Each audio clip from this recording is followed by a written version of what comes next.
ازيكم يا حلوين؟ هوريكم بقى دلوقتي روتين لماما. تمام، راجعه من الشغل لحد تاني يوم ما ترجع من الشغل تاني. هوريكم ازاي بتسهل على نفسها وتعمل اكل من بالليل لتاني يوم، وازاي بتروح تكون عندها اكل من يوم اللي قبليه. هوريكم فوائد الفيديوهات اللي فاتت، وازاي كنت بديكم نصيحه ان انتوا الاكل يكفي عندكم يومين وان هو يكون جاهز من بالليل. اول حاجه ده كان اكل بقى عندنا من فيديو المشاوي لو تفتكروه.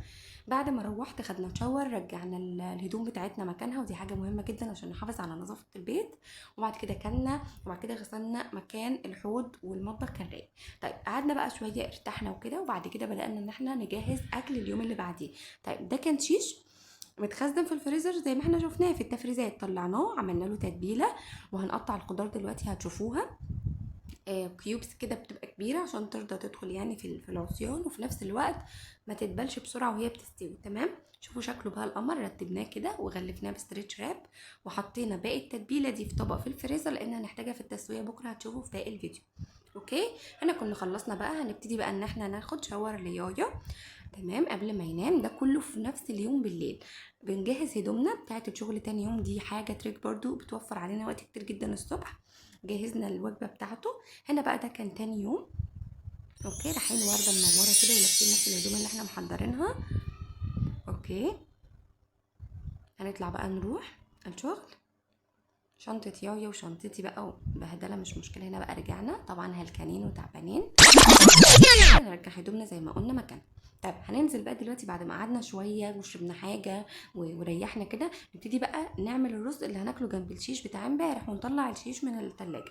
طيب هقول لكم على تريكات كده في الرز البسمتي هتخليه حلو جدا، زي ان احنا هندبل بصلايه في الاول في الزيت، وبنحط مكعب زبده بيطري جدا الرز وبيخليه حلو. بعد ما بيدبل البصل شويه كده، ببتدي بقى احط عندي بهارات صحيحه زي ورق لوري، قرفه، حبهان، الحاجات دي كلها تحفه. وفي قرنفل برده جميل قوي في الخلطه دي، بجيبها من الهايبر، حلوه جدا. ولو عايزين اقول لكم منين بالظبط قولوا لي. تمام، بعد كده بحط جزر. الجزر ده بيدي تسكيره حلوه جدا جدا للرز، وبيدي لون جميل جدا بعد كده.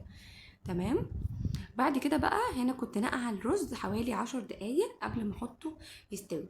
تمام، هحطه بقى على البصل والجزر وابتدي اقلب كده، وازود بقى بهارات بتتجاب اصلا الرز البسمتي، حلوه جدا، بتدي لون وبتدي طعم. بس نخلي بالنا لان بيبقى فيها لون، بيبقى فيها سوري ملح، فما نزودش الملح. يعني بعد ما نزود الميه ندوق تاني نشوف اذا كنا هنحتاج ولا لا. اوكي، هنا بقى على فكرة أنا عاملة 2.5 كوباية رز. طيب هنزود قد إيه مية؟ هنزود 5 عشان هو مش رز مصري، الرز البسمتي بياخد الضعف.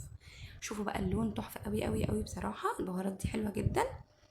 أنا بقى كنت بزود رز، كنت بزود سوري مية سخنة عشان تستاهل برضو في السوا.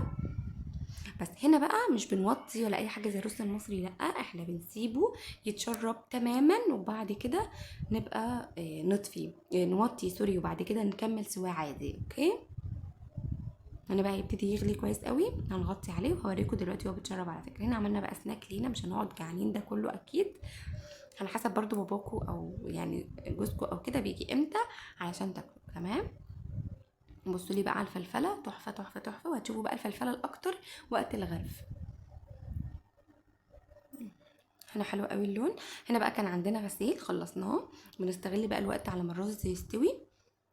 تمام، بصوا بقى هنا استوى وكان قمر قمر بصراحة، ولونه جميل، في لمعة من الزيت ومن الزبدة بتدي طراوة. تحفة تحفة تحفة بجد. طبعا البهارات اللي هي مثلا ورق لوري او حبهان او كده لو ظاهر، بتشيلوه على جنب الطبق عادي خالص وبتتخلصوا منه لان هو صحيح يعني. تمام، هنا بقى بدأنا طلعنا الشيش وهنشويه على الجريل اللي على البوتاجاز. في ناس ممكن تحطه في الفرن، في ناس ممكن تشويه على الفحم عادي جدا، مفيش اي مشكله. انا بحبه هنا، بيبقى اسهل واسرع بكتير، ويعني انا شايفاه قدامي يعني عشان ما نسويهوش او اي حاجه في الفرن. هنا بحط زيت بس، برضو هحط بعد كده على فكره مكعب زبده بس في الاخر خالص عشان ما تتحرقش وتنزل الطعم اللي فيها في الشوي، بتبقى تحفه وبتدي طراوه جدا. خصوصا ان انتوا لو فاكرين فيديو التفريزات هتعرفوا ان الشيش دوت شيش صدور مش وراك. تمام، شايفين بقى العيدان، انا حاولت ان انا اكسرها عشان الجريل ما كانتش واخداها كلها عادي جدا. بعد ما بتخلصوا بتقصوها بالمقص عشان الشكل وانتوا بتقدموا يكون حلو، ونعرف نمسك يعني الستيك واحده بواحده كده. تمام، ماشي عدي يا عم. بصوا بقى كده، هنشوف بقى اللون اصلا دلوقتي تحفه. هنا بقى بصوا بحط التتبيله دي هتعلي الريحه دلوقتي، هتدي طراوه طبعا للفراخ وكده، وهتنزل ميه. الميه دي هتسوي بقى باقي الصدور اللي معانا. تمام. بصوا بقى بوريكم مكعب الزبده اللي انا بحطه، بيدي بقى طراوه كويسه جدا جدا للفراخ. تمام. هبتدي بقى ان انا ايه محركش فيه كتير عشان خاطر برضو اللون اللي هو بياخده. ممكن بعد ما بياخد لون من تحت بقى خلاص بقلبه بقى الناحيه التانية وبقدمه بقى خلاص. بصوا بقى اللون والميه اللي نزلت دي كلها هتتشرب وهياخد لون كده كانه بالظبط مشوي في الفرن. بصوا بقى على الجمال والقمر وشكل الخضار وهو مشوي تحفه.